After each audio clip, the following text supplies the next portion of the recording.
Hello viewers, welcome to school of engineering BD.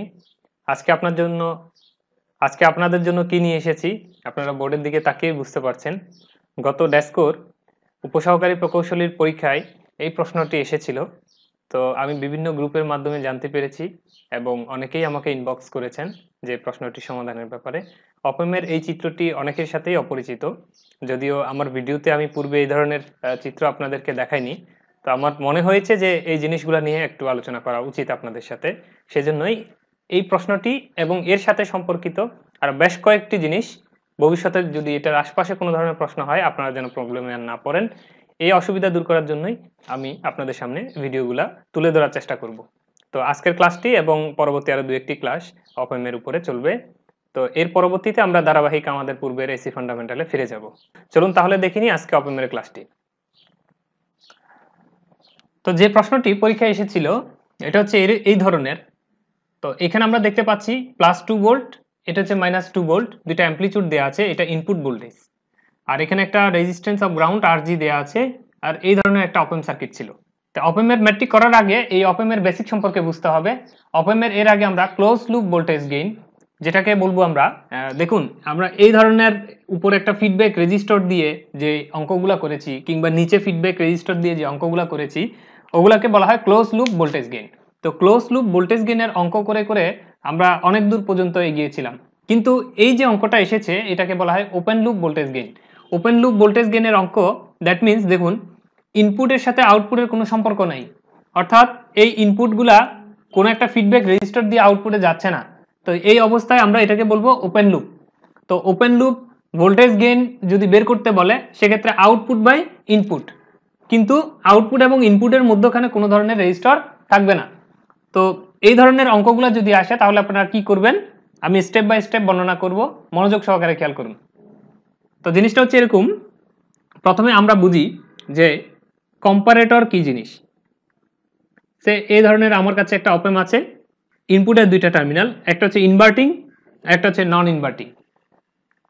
তো এই inverting এবং নন ইনভার্টিং এই দুই টার্মিনালকে আমরা যদি বড় ভাই এবং ছোট ভাই হিসেবে ডিনোট করতে পারি তাহলে আমাদের বুঝতে একটু সহজ হবে এবং আজীবন মনে থাকবে বলে আমি বিশ্বাস করি।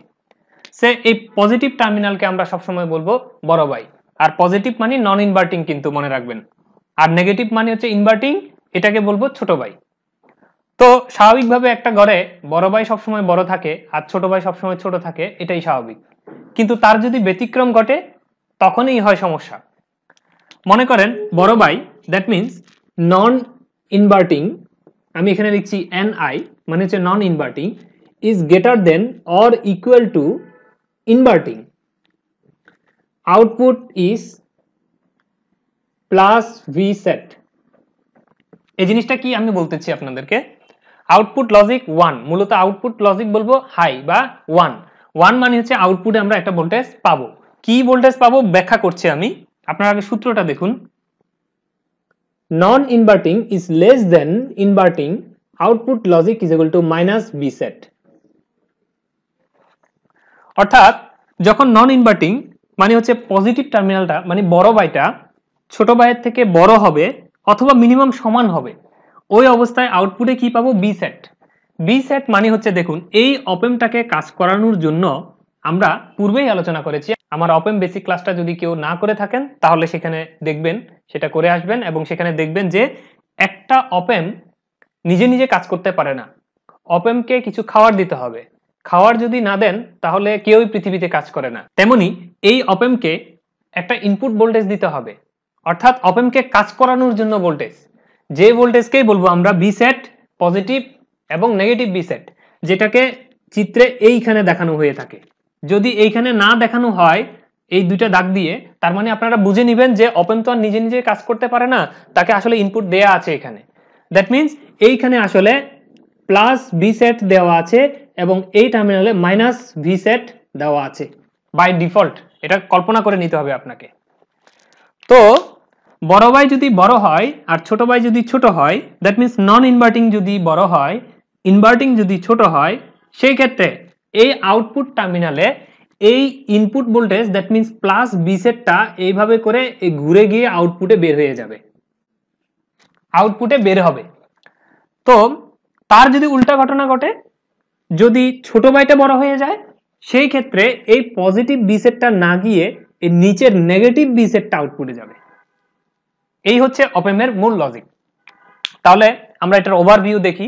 ওভারভিউ কি বলছে, যখন বড় by that means non inverting inverting এর থেকে বড় হবে, অর্থাৎ non inverting is greater than or equal to inverting, এই ফর্মুলাকে ফলো করবে, তখন এই পজিটিভ বি সেটটা আউটপুটে যাবে। আর যখন তার উল্টা ঘটনা ঘটবে, ছোট ভাই বড় হয়ে যাবে, এই যে non inverting is less than inverting, এই ধরনের যদি ঘটে যায়, সেই ক্ষেত্রে minus B set that mean এই মাইনাস টার্মিনালে যা থাকবে সেটাই হচ্ছে কোথায় চলে যাবে, আউটপুটে চলে যাবে। তো আমরা এই ফর্মুলাটা শিখলাম, এই ফর্মুলাটা এখানে অ্যাপ্লাই করব। আরেকবার বলে নিই, এইখানে যে রেজিস্ট্যান্স অফ গ্রাউন্ড বা আরজি, এটার কোনো কাজ নাই, এটা আপনাদেরকে কনফিউশন করার জন্য এটা দেওয়া হয়েছে। কি কারণে? কারণ দেখুন, আমরা জানি অপ এর ভিতরে কোনো কারেন্ট ঢুকতে পারে না অথবা কোনো কারেন্ট বের হতে পারে না, তাহলে current is equal two zero. তাহলে কারেন্ট যদি ঢুকতে না পারে, তাহলে এই রেজিস্ট্যান্সের ভিতর দিয়ে কোনো কারেন্ট যেতে পারে না। রেজিস্ট্যান্স ভিতর দিয়ে যদি 0 অ্যাম্পিয়ার কারেন্ট যায়, তাহলে রেজিস্ট্যান্সের ভোল্টেজ ড্রপ কত? V R is equal to 0 volt. তাহলে এটা যদি 0 ভোল্টের রেজিস্ট্যান্স হয়, তাহলে কোনো একটা রেজিস্টর যদি 0 ভোল্ট ড্রপ করে, তাহলে আসলে এটা হচ্ছে একটা ওয়্যার, এটা কোনো রেজিস্ট্যান্স নয়। তো এটা আপনাকে কনফিউশন করার জন্যই দেওয়া হয়েছে, তো এটা নিয়ে ঘাবড়ানোর কিছু নাই। অর্থাৎ এই রেজিস্ট্যান্স থাকার যে কথা, সরাসরি গ্রাউন্ড করে দেওয়া একই কথা। তো এখন আমরা দেখব এই আউটপুট টার্মিনালে কি পাচ্ছি। আমরা এখানে একটা আউটপুটের স্কেল আঁকবো। এই স্কেলে যখন আমরা তাকাবো, দেখুন যখন ইনপুট রেজিস্ট্যান্স, দেখুন ছোট ভাই এটা হচ্ছে মাইনাস, আমি আগে বলেছি আমার এই সূত্রের সাথে আপনারা মিলান, এই হচ্ছে মাইনাস মানে হচ্ছে এই ছোট ভাইটা ইনভার্টিং। ইনভার্টিং এখন কততে আছে? 0 ভোল্ট, মানে গ্রাউন্ডে থাকা মানে হচ্ছে কততে? 0 ভোল্টে আছে, এটা 0 ভোল্ট। তাহলে ইনভার্টিং টার্মিনালে দেওয়া হয়েছে 0। আর নন ইনভার্টিং কে কত দিলে আউটপুট প্লাস বি সেট হবে? এই আউটপুটটা প্লাস বি সেট কখন হবে? যখন প্লাসটা বড় হবে। আর কখন প্লাসটা বড় হবে? 0 থেকে একটু করে বাড়লেই বড় হয়ে যাবে। এখন 0 আছে, ও 0 আছে, এই প্লাসটা অর্থাৎ এই টার্মিনালে আমরা এই ইনপুটটা দিচ্ছি। তো এইখানে এই ইনপুট ওয়েভটা আপনারা খেয়াল করবেন, ইনপুট ওয়েভটা যদি 0.001 দ্যাট মিন 0 থেকে একটু বেশি যদি বড় হয়ে যায়, তখনই অপ এম্পটা অন হয়ে যাবে।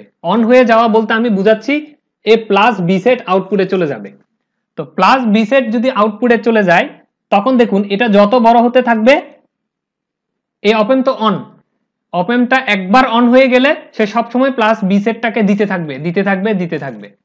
দ্যাট মিনস এটা শুধু 0 থেকে একটু করে নড়লেই অপ এম্পটা অন হয়ে যাবে। আর অন হয়ে যাওয়ার সাথে সাথে এইভাবে একদম 0 থেকে 0 মিলি সেকেন্ডের ব্যবধানে সে অন হয়ে গিয়ে কোথায় চলে যাবে? প্লাস বি সেটে চলে যাবে। এই আউটপুটে আমি কাকে পাবো?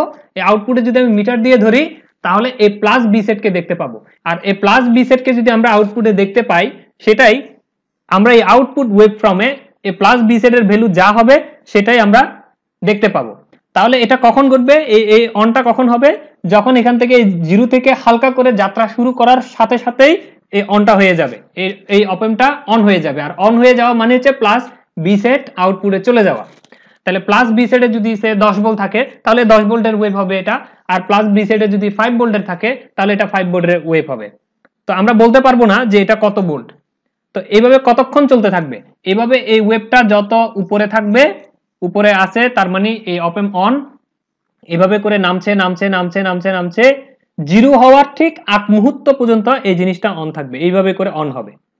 তো অন থাকবে, যখনই 0 হয়ে যাবে, দ্যাট মিনস বি ইনপুট যদি 0 হয়ে যায়, এই ছোট ভাই 0, ও যদি 0 হয়ে যায়, সাথে সাথে এ কি হয়ে যাবে? এভাবে করে ফল করবে, নেমে যাবে। আবার দেখুন, যখন নেগেটিভ হাফ সাইকেল, এখন নেমে যাওয়ার সাথে সাথে কি হবে? নেগেটিভ হাফ সাইকেলে এরপরে এই ইনপুট ভোল্টেজে আমরা কি দিচ্ছি? -0.001 সে ফর এত ভোল্ট। কেন? এই নেগেটিভ হাফ সাইকেলের জন্য নেগেটিভের দিকে যাত্রা শুরু করলাম, 0 থেকে নেগেটিভের দিকে যাত্রা শুরু করেছি। নেগেটিভের দিকে যাত্রা শুরু করার সাথে সাথে বড় কে হয়ে গেছে? এই 0টা বড় না? নেগেটিভ বড় নাকি 0 বড়? 0 অবশ্যই বড়। তাহলে মাইনাস যদি বড় হয়ে যায়, আপনারা এই ফর্মুলা খেয়াল করুন, মাইনাস মানে হচ্ছে কে? ইনভার্টিং। আর ইনভার্টিংটা যদি এখন বড় ভাইয়ের থেকে বড় হয়ে যায়, তখন আউটপুটে কি আসবে? Minus B set. তখন এই আউটপুটে আসবে এইখানে এইখানে ইনপুটে যে আমরা মাইনাস বি সেট দিয়েছিলাম এই ইনপুটের মাইনাস বি সেটটাই আউটপুটে চলে যাবে। দ্যাট মিনস তখন এই প্লাস বি সেটটা এখানে থাকলেও এই আউটপুটে প্লাস বি সেট আর যাবে না, এই মাইনাস বি সেটটা চলে যাবে। তো মাইনাস বি সেটটা যদি যায় তখন আমরা এই আউটপুটে কি পাবো, আউটপুটে এইভাবে করে মাইনাস বি সেটের ভ্যালু যত হবে এইভাবে করে আমরা মাইনাস বি সেটের জন্য একটা ওয়েভ পাবো। আবার সাথে সাথে কতক্ষণ পাবো, যতক্ষণ এই মাইনাস পোরশনে থাকবে ততক্ষণ আমরা এই মাইনাস বি সেটের জন্য এই ওয়েভটা পেতে থাকবো। যখনই জিরো হয়ে যাবে অর্থাৎ জিরোর কাছাকাছি আসবে তখনই সাথে সাথে এটা এইভাবে করে জিরোতে আসলে এইভাবে করে আবার উপরে উঠে চলে আসবে। দ্যাট মিনস এটাই হচ্ছে যে মূল আউটপুট ওয়েভ।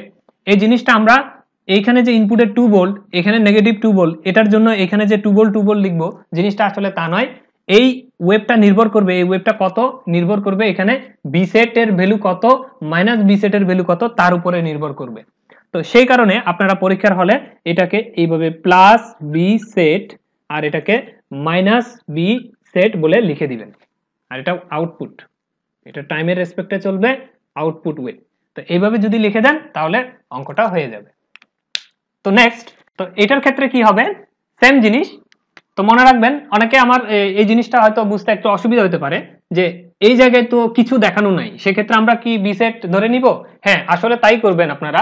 এই জায়গায় যদি কিছু দেখানো না থাকে, যেটা আপনাদের প্রশ্নে এসেছিল যে কিছুই দেখানো ছিল না, কিছু দেখানো না থাকা মানে হচ্ছে দুই টার্মিনালে একটাতে প্লাস বি সেট আছে একটাতে মাইনাস বি সেট আছে, এটা বাই ডিফল্ট অপ এম্প কে চালানোর জন্য এই ভোল্টেজটা আপনাকে দিতেই হবে।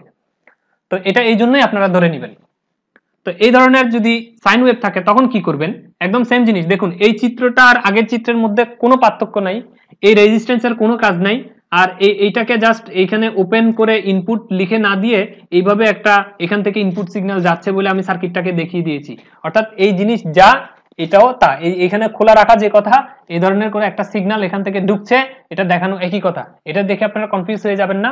এই রেজিস্ট্যান্স 0 ভোল্ট ড্রপ করবে, দ্যাট মিন্স এই রেজিস্ট্যান্সের কোনো কাজ নাই, সুতরাং এটা নিয়ে কোনো মাথা ব্যথা নাই। তো এই মাইনাস টার্মিনালে এখন আমার আছে কত, 0 ভোল্ট। এই নেগেটিভ টার্মিনাল যেহেতু এটা গ্রাউন্ড, তাহলে গ্রাউন্ড এটা যেহেতু এখন শর্ট, তো শর্ট যদি হয় তাহলে গ্রাউন্ডে 0 থাকলে এই জায়গায়ও থাকবে 0 ভোল্ট। আর পজিটিভ টার্মিনালে কি হবে আমরা একটু দেখব। তো আমরা ফর্মুলা জানি কি, আমরা দুইটা ফর্মুলা জানি। যদি প্লাস বড় হয় মাইনাসের থেকে তখন প্লাস বি সেট আউটপুটে যাবে, আর যদি মাইনাস বড় হয়ে যায় তখন মাইনাস বি সেট আউটপুটে যাবে। এই হচ্ছে আমার ফর্মুলা, সিম্পল ফর্মুলা এটা। তো আমরা দেখি এখন আমি জিরোতে আসি, দ্যাট মিনস এটা জিরোতে আসি, আউটপুটে আমরা আউটপুট রেঞ্জ রাখবো এইভাবে।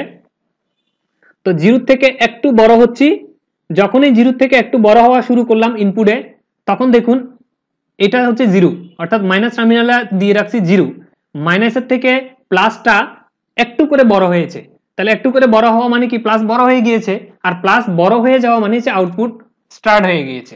আউটপুট কত আসবে, এইখানে বি স্যাচুরেশনে যা থাকবে তা, দ্যাট মিনস আউটপুট যেহেতু একটা ডিসি, আমরা বি স্যাচুরেশনে যেহেতু এখানে একটা ডিসি দিব, তাহলে হঠাৎ করে ডিসির ভ্যালু যত হবে, অর্থাৎ বি স্যাচুরেশনে যদি 5 ভোল্ট দিই তাহলে এটা ধাম করে 5 ভোল্টে উঠে যাবে, যদি 10 ভোল্ট দিই তাহলে এখানে হঠাৎ করে 10 ভোল্টে উঠে যাবে, এটা একটু করে বাড়ার সাথে সাথে। দ্যাট মিনস এটা যতই বাড়ুক আমার কোনো সে নাই, আমি শুধু দেখব যে এই টার্মিনালের থেকে ও বড় কিনা। বড় যদি হয় তখন আমি কি করব, আউটপুট এই বি সেটটাকে আউটপুটে নিয়ে দিব। এই আউটপুটে এখন বি সেটটা পাওয়া যাচ্ছে, কতক্ষণ থাকবে, এই ওয়েভটা যতক্ষণ চলবে ততক্ষণ থাকবে, আনটিল এই জিরো হওয়ার আগ মুহূর্ত পর্যন্ত এটা চলতে থাকবে। তো চলতে চলতে যখনই জিরো হয়ে গেল ও দাম করে নিচে নেমে আসলো এইভাবে করে। এখন দেখুন নিচে আসার পর এখন যখন নেগেটিভ শুরু হয়ে গেল, নেগেটিভ শুরু হয়ে যাওয়া মানে এই পজিটিভের তুলনায় কে বড় হয়ে যাবে, এই মাইনাসটা বড় হয়ে যাবে। মাইনাসটা যদি বড় হয়ে যায়, দেখুন এখানে এখন আমি কি দিলাম, নেগেটিভ 0.1, কথার কথা নেগেটিভের দিকে যাচ্ছি 0.1, তো এখানে হচ্ছে মাইনাস 0.1, তো এখানে হচ্ছে 0। তো 0 বড় নাকি মাইনাস 0.1 বড়, নিশ্চয়ই আপনারা বলবেন 0 বড়, কারণ 0 থেকে মাইনাসটা হচ্ছে অনেক নিচে। তো 0 যদি বড় হয় দ্যাট মিন্স মাইনাস বড়, আর মাইনাস যদি বড় হয় আমার ফর্মুলা বলতেছে কি এখানে মাইনাস বি সেটটা আউটপুটে যাবে। তো মাইনাস বি সেটের পরিমাণ কত আমি জানি না, ঠিক প্লাসের মতো আমি জানি না, সেটা মাইনাস 10 থাকতে পারে, মাইনাস 5 থাকতে পারে, সেটাই আউটপুটে চলে যাবে। সুতরাং তখন আমরা এইভাবে করে লিখব, এই যে এইভাবে করে দিব যে মাইনাস বি সেট চলতে থাকবে। কতক্ষণ চলতে থাকবে, এই ওয়েভটা যতক্ষণ সাস্টেন করবে ততক্ষণ চলতে থাকবে, চলতে চলতে এইখানে আসবে, এটা 0 হয়ে যাবে। এই আপনারা এটাই আউটপুট লিখে দিবেন, আর এই জায়গায় লিখে দিবেন প্লাস বি সেট, আর এই জায়গায় মাইনাস ভিসেট। তো এটাই উত্তর। এই ধরনের ওয়েভ থাকুক না কেন, যতই ভোল্টেজ থাকুক, কনফিউজ হওয়ার কোনো কারণ নেই। তো আমি নেক্সটে এখানে ভোল্টেজ দিয়ে দেখাবো, এই জায়গায় ভোল্টেজ, এই জায়গায় ভোল্টেজ থাকলে কিভাবে এই ধরনের অঙ্ক সমাধান করতে হয় আমার নেক্সট ক্লাসে পাবেন। তো ধন্যবাদ সবাইকে আমার পাশে থাকার জন্য।